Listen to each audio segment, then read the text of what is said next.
Baik anak-anakku, hari ini kita akan memulai belajar di tema 2 ya. Tema 2 tentang udara bersih bagi kesehatan ya. Nah, ini tampak di sini banyak anak-anak yang lagi bermain ya, menikmati indahnya alam yang tentunya udaranya juga bersih ya anak-anak. Nah, di subtema 1 ini kita ya akan belajar tentang bagaimana cara tubuh mengolah udara bersih. Ini adalah tujuan pembelajaran yang akan kita capai di PB1 ya. Menyebutkan informasi terkait pertanyaan apa, di mana, kapan, dan siapa. Kemudian membuat peta pikiran ya. Kemudian yang berikutnya menemukan informasi tentang organ pernafasan hewan ya. Kemudian membuat bagan cara kerja organ pernafasan hewan ya. Kamu bisa lihat, amati gambar ini ya. Tampak banyak makhluk hidup di situ ya. Ya, apa saja makhluk hidup yang ada di gambar tadi? Banyak ya. Kemudian apa saja perbedaan makhluk hidup yang ada pada gambar tadi? Ada ayam di situ, ada tumbuhan ya, ada manusia di situ tadi. Apa pula persamaannya? Apakah semua makhluk hidup itu butuh oksigen? Ya, pasti ya. Kemudian bagaimana proses pengambilan oksigen oleh makhluk hidup tersebut? Apa yang harus kita lakukan supaya oksigen tetap tersedia? Bagaimana tanggung jawab kita terhadap masyarakat dalam menjaga ketersediaan oksigen ya, Nana. Nah, yang berikutnya ini ada gambar ya. Ustadzah bacakan teksnya ini. Ini adalah dayu dan ikan hiasnya. Dayu memelihara banyak ikan hias berjenis ikan mas koki. Ikan-ikan hias itu dipelihara dalam sebuah akuarium. Setiap hari Dayu memberi makan ikan-ikannya. Dayu juga rutin membersihkan akuarium, lalu mengganti airnya dengan air bersih. Kegiatan itu ia lakukan seminggu sekali. Dayu senang melihat ikan-ikan di dalam akuarium berenang ke sana kemari. Dayu memperhatikan saat mulut ikan-ikan itu terbuka dan menutup, seolah-olah ikan-ikan itu selalu menelan air. Dayu bertanya, apa yang dilakukan ikan-ikan itu sebenarnya? Tuh ya, Dayu. Ya, ini peta pikiran yang berupa pertanyaan-pertanyaan berkaitan dengan teks tadi. Apa nama jenis ikan hias yang dipelihara Dayu tadi? Ya, banyak ya ikan hias yang dipelihara Dayu. Di antaranya adalah ikan mas koki. Kemudian siapa yang memelihara ikan hias? Dayu ya anak-anak ya. Di mana ikan hias itu dipelihara? Di akuarium. Kapan ikan hias itu diberi makan anak-anak? Kapan diberi makan tadi ya? Ya, setiap hari ya. Dayu memberi makan ikan-ikannya. Kemudian kapan akuarium itu dibersihkan? Ya, tadi disebutkan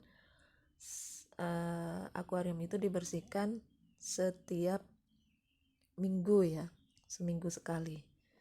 Nah, kemudian yang berikutnya, apa yang diperhatikan Dayu saat melihat ikan-ikan itu? Yang diperhatikan apa? Ya, Dayu tadi memperhatikan mulut ikan itu yang selalu terbuka dan menutup, seolah-olah menelan air.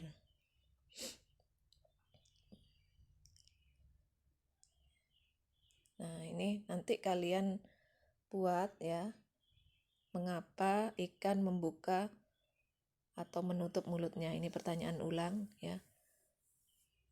Kenapa ikan itu kok selalu membuka dan menutup mulutnya ya. Kita lanjutkan. Nah, alat dan sistem pernafasan pada hewan ya. Kita akan pelajari di bab ini ya. Yang pertama, bagaimana dengan alat dan sistem pernafasan pada cacing tanah atau nama ilmiahnya vermes ya. Kalian lihat di situ, itu gambar cacing tanah ya. Kalian bisa baca ini. Cacing bernafas melalui permukaan kulit. Kulitnya selalu basah dan berlendir untuk menyerap oksigen dari udara. Makanya cacing suka tempat yang lembab. Kemudian tubuhnya juga selalu basah dan berlendir ya. Nah, ini bisa kalian baca. Di bawah permukaan kulit cacing yang tipis ada pembuluh udara. Saat udara masuk melalui kulit, oksigen diikat oleh darah. Pada darah cacing mengandung hemoglobin, sehingga mampu mengikat oksigen. Nah, kemudian baru diedarkan ke seluruh tubuh. Sisa zat pembakarannya berupa karbon dioksida dan uap air dikeluarkan dari tubuh juga melalui permukaan kulit. Kemudian ini sistem pernafasan pada serangga. Ini serangga ya. Nah, bisa kamu screenshot nantinya. Alat pernafasan serangga itu berupa trakea, yaitu sistem tabung yang memiliki banyak percabangan di dalam tubuh. Percabangan trakea disebut trakeola, di mana trakea ini mengedarkan oksigen langsung ke semua sel tubuh dan organ serta menyerap karbon dioksida dari semua sel tubuh untuk dibuang. Udara memasuki trakea melalui pori-pori kecil di permukaan tubuh serangga yang disebut dengan spirakel. Selanjutnya udara beredar melalui pembuluh udara kecil. Sel tubuh mengambil oksigen langsung dari pembuluh udara kecil itu. Karbon dioksida dari sel akan mengalir ke trakeola lalu dibuang melalui lubang spirakel ya. Nah, bagaimana dengan ikan? Kamu bisa lihat ini ya. Bagaimana pernafasan ikan? Ikan bernafas dengan organ yang mirip saringan yang disebut dengan insang ya. Yang bentuknya lembaran tipis berwarna merah dan selalu lembab anak-anak. Ada di belakang rongga mulut pada kedua sisi kepala ikan. Nah, tentu kalian tidak asing ya kalau dengan ikan ya, karena kita dekat dengan laut, di mana ikan banyak sekali ditemukan di sini. Biasanya insang dilindungi oleh selaput atau rangka yang disebut tutup insang atau operkulum. Ya. Di balik tutup insang ini ada 4 deret insang yang saling tumpang tindih. Pada insang terdapat pembuluh darah halus. Pembuluh darah ini dapat menyerap oksigen yang terkandung dalam air dan melepaskan karbon dioksida dari darah. Insang juga berfungsi sebagai alat pengeluaran garam dan sebagai penyaring makanan. Untuk memperoleh cukup oksigen, mulut ikan dan insang bekerja bersama seperti pompa isap air. Pertama, tutup insang menutup. Secara bersamaan mulut terbuka dan dinding mulut mengembang. Saat itulah air terisap masuk. Kedua rongga mulut menyempit dan mulut menutup. Secara bersamaan tutup insang terbuka. Akibatnya air keluar dari mulut dan melewati insang. Saat itulah oksigen dari dalam air terserap dan karbon dioksida dikeluarkan. Itu ya anak-anak ya. Itu pada ikan ya. Ini ada gambar tentang aliran air saat ikan bernafas ya. Nih, dari gambar tadi, gambar kiri ditunjukkan saat pernafasan dimulai. Mulut ikan membuka dan rongga mulut mengembang untuk mengisap air. Gambar anak panah biru menunjukkan aliran air masuk ke dalam rongga mulut anak-anak ya. Jadi, nih bisa kamu lihat lagi nih ya.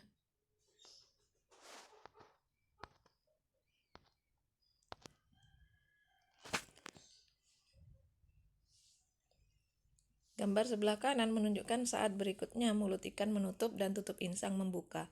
Gerakan mulut ikan dan tutup insang itu secara bersamaan memompa air keluar dari rongga insang. Anak panah birunya itu menunjukkan aliran air keluar melalui insang.